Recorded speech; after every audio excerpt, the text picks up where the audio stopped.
What's up mga idol? Ayan, panibagong araw na naman. Ayan, andito na naman tayo. Mixed Trip Vlogs, Batang 90s, nagbabalik. Ayan, shoutout sa inyo lahat mga idol, mga ka-Mixed Trip Vlogs, Batang 90s. Ayan. Ngayon, andito na naman tayo sa second spot nga namin. Kahapon galing din tayo dito mga lod. So, nakakatuwa dahil marami rin tayong nahuling mga tilapia fingerlings. So, ayan, nagbabalik na naman kami ni Brad Jeff para, ayan, fishing today na naman para mangisda. So ayan, ito yung ating gagamitin.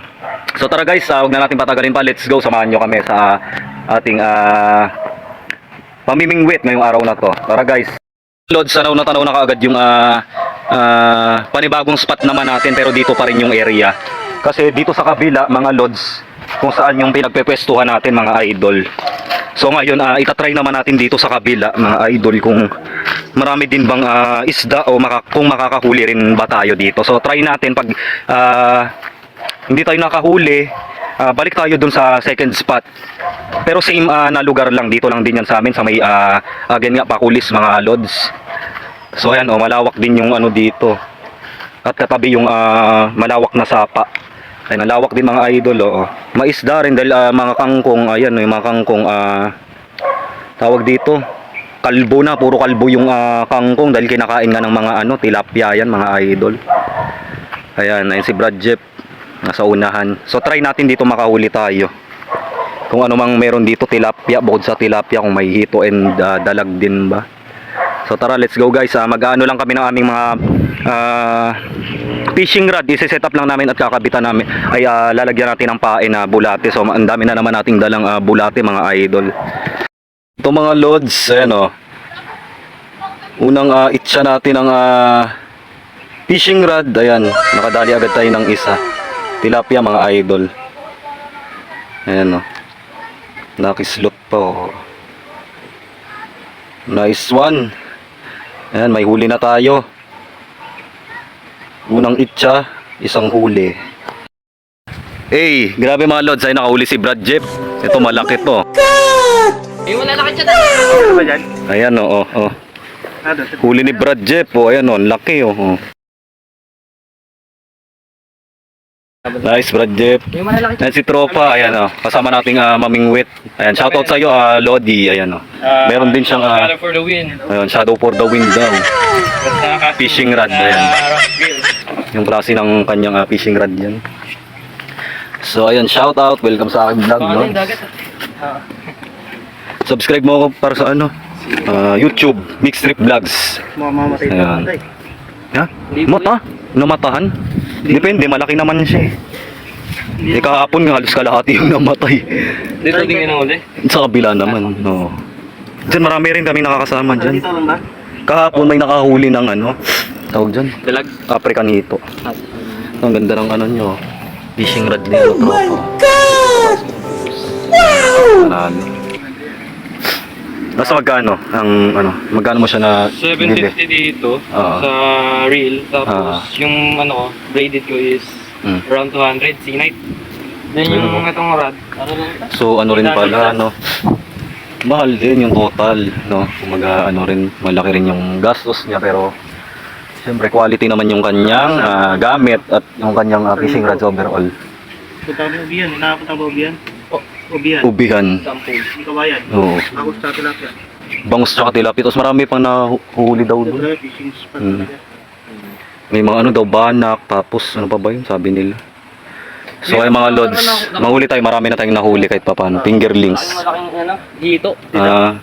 Yung kahapon, yung doon nakahuli ng yung si Tropa, kasupana naman ang gamit niya. And mga idol, napakarami na nating huli na naman again. Ayan, fingerlings. Meron na din namang medyo may kalakihan na. Like yung mga nahuli namin ni Brad Jeff nitong mga huli. Pwede na natin ilagay sa fish pond yan.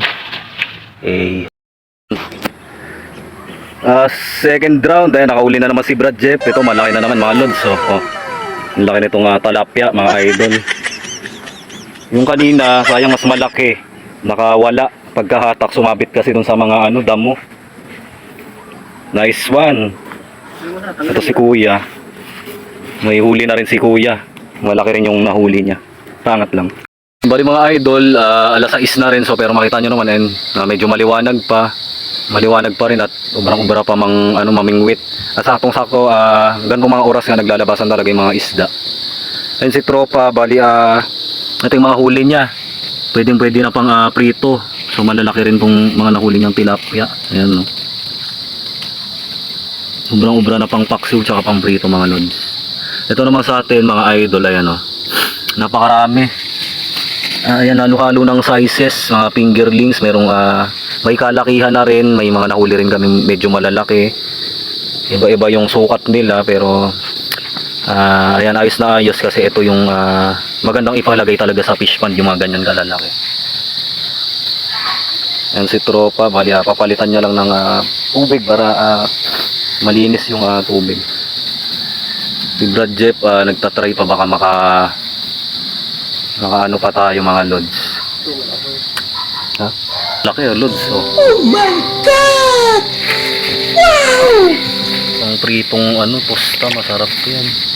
Toyo sili kamatis panalo. Pwede na pang ulam mga idol, yung huli, oh, panalo. Wow.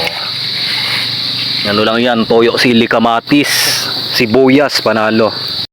So yun nga mga lods, hanggang dito na lang ang ating video for today, ang ating fishing vlog, yung location natin. Baka next linggo sa naman kami, pupunta kami nila Brad Jeff sa Lubihan kasama nga yung mga friends niya na mga namimingwit din. So ayan, kita-kits tayo doon sa ating next vlog. Yun mga lods, please subscribe my YouTube channel, Mixed Trip Vlogs, Batang 90s. Ito na nga pala yung mga nahuli natin, mga idol. Ayan, mas marami yung huli natin ngayon kumpara sa huli namin kahapon. Ayan, no, makita nyo naman mga lods. At mas may kalakihan yung karamihan dito sa mga tilapia na ating nahuli. Bali, ayan, ilalagay ko na rin agad ito mga idol sa fish pond dahil para mas may chance silang makasurvive. Hindi ko na kailangang patagalin na ilagay ko lang sa malaking lalagyan kasi pag pinabukas pa natin, baka marami na namang mamatay. At like nung nakaraan, halos kalahati nung mga tilapia fingerlings yung namatay at kalahati rin naman yung nabuhay. So mas need ko agad maibalik at mailagay sa fresh water at kung saan sila sanay mabuhay at lumangoy. So ilalagay ko agad ulit ito ngayon sa aking pan para mas maka-survive sila at may mas chance na mabuhay ang mga nahuli nating tilapia fingerlings na